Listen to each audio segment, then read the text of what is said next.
Tuhan bersamamu.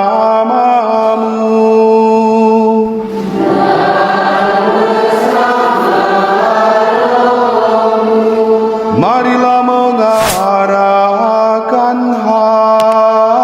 hati kepada Tuhan.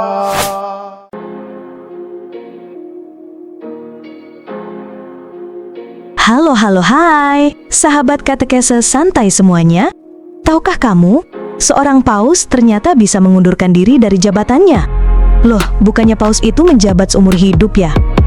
Eits, ternyata tidak selalu begitu. Bahkan, ada yang mundur karena politik, ada yang dipaksa turun, dan ada juga yang memilih hidup sebagai pertapa. Yuk, kita bongkar sejarah mengejutkan tentang para paus yang memilih atau terpaksa turun dari tahta tertinggi Gereja Katolik. Menurut Kitab Hukum Kanonik, pasal 332 ayat 2, seorang paus boleh mengundurkan diri asal keputusannya diambil secara bebas, tanpa paksaan, dan dinyatakan dengan semestinya. Dan, uniknya, pengunduran diri ini tidak perlu disetujui siapapun. Jadi ya, secara hukum, sah.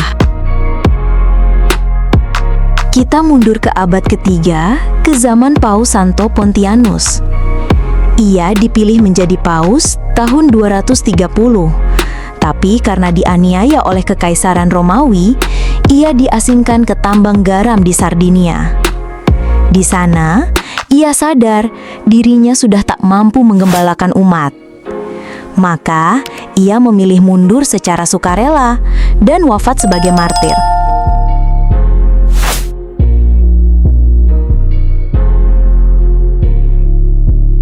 Tidak semua pengunduran diri berlangsung damai. Paus Santo Silverius misalnya, diturunkan secara paksa oleh Ratu Theodora karena menolak calon uskup pilihannya. Ia dibuang ke pulau terpencil dan meninggal di sana. Lalu Paus Santo Martin pertama. Ia berani menolak ajaran sesat monoteletisme. Akibatnya, ia ditangkap dan wafat dalam pengasingan. Kagis, tapi tetap setia sampai akhir. Nah, yang satu ini beneran seperti sinetron. Paus Benedictus IX menjabat sebagai paus 3 kali.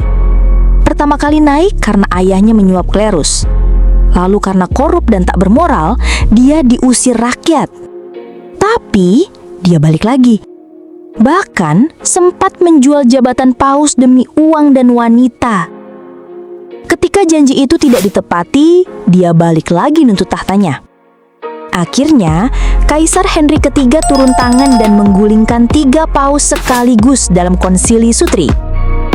Sejak saat itulah, gereja mulai menetapkan sistem pemilihan paus yang lebih rapi dengan peran para kardinal seperti sekarang. Santo Celestinus V, seorang pertapa tua yang diangkat menjadi paus di usia 84 tahun.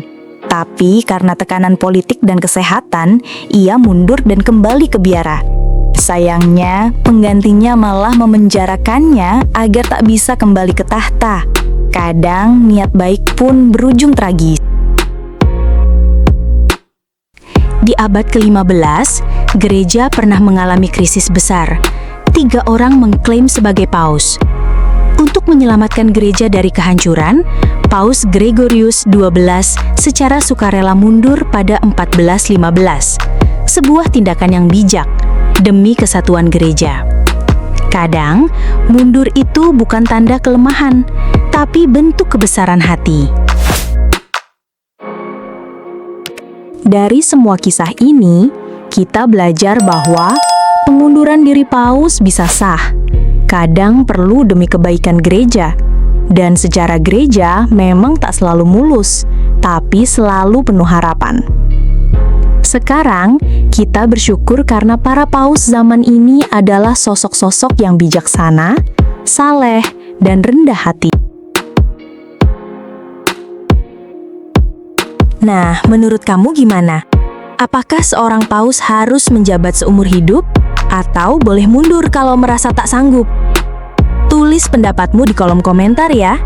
Jangan lupa like kalau kamu merasa video ini membuka wawasanmu. Dan subscribe untuk konten Katolik yang seru, mendalam, dan bikin kamu makin cinta gereja. Oh iya, kalau kamu penasaran kenapa Paus Benediktus XVI mundur tahun 2013, stay tune di video selanjutnya. Sampai jumpa dan Tuhan memberkati.